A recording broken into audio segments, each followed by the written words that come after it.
On ne s'en rend pas toujours compte, mais chaque jour, une véritable bataille se joue pour notre santé. C'est la bataille pour la pureté de notre eau.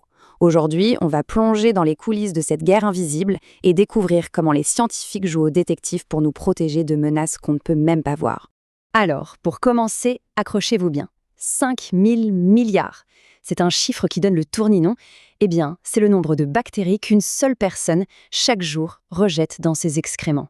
Notre histoire commence là, à cette échelle absolument gigantesque. Forcément, cette quantité astronomique de bactéries, ça représente un défi colossal, un vrai casse-tête de tous les instants. Heureusement, la grande majorité est totalement inoffensive. Le problème, c'est que, caché dans la masse, il y a de vrais dangers pour la santé de tout le monde. Et quand on parle de danger, on parle de noms qui font un peu froid dans le dos. Le choléra, la fièvre typhoïde, la dysenterie, toutes ces maladies gravissimes ont un point commun, elles peuvent se transmettre par une eau contaminée par des matières fécales. Ce qui est le plus frappant, c'est qu'il suffit d'une seule personne pour que le risque devienne énorme. Pour bien comprendre, la source nous donne ce chiffre. Un unique porteur de la typhoïde peut libérer 200 milliards de bactéries pathogènes en une seule journée. Là, on mesure l'ampleur du danger. Alors face à ça, le défi paraît insurmontable.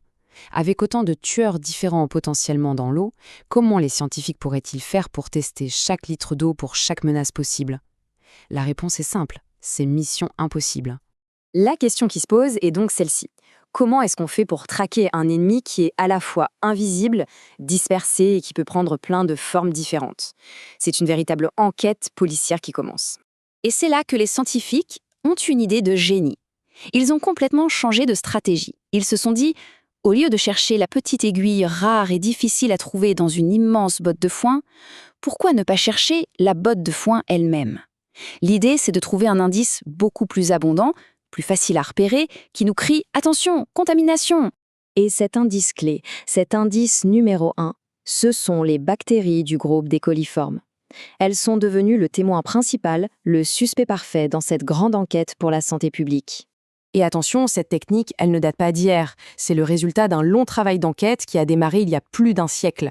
Des premières descriptions de von Fritsch à la découverte de la fameuse Escherichia coli par Escherichia, la science a lentement, mais sûrement, construit son dossier. Mais au fait, c'est quoi exactement un coliforme? Eh bien, c'est une bactérie qui répond à un ensemble de critères bien précis, un peu comme un portrait robot. Elle a une certaine forme, elle réagit d'une certaine façon à certains tests. C'est cette fiche d'identité qui permet aux scientifiques de l'identifier à coup sûr en laboratoire. Mais alors qu'on pensait l'affaire résolue, l'enquête se corse, un rebondissement. Les scientifiques ont découvert que ces fameux coliformes ne venaient pas que des humains. On en trouve aussi chez les animaux, dans le sol, sur les plantes. Notre indice parfait n'était finalement pas si parfait que ça.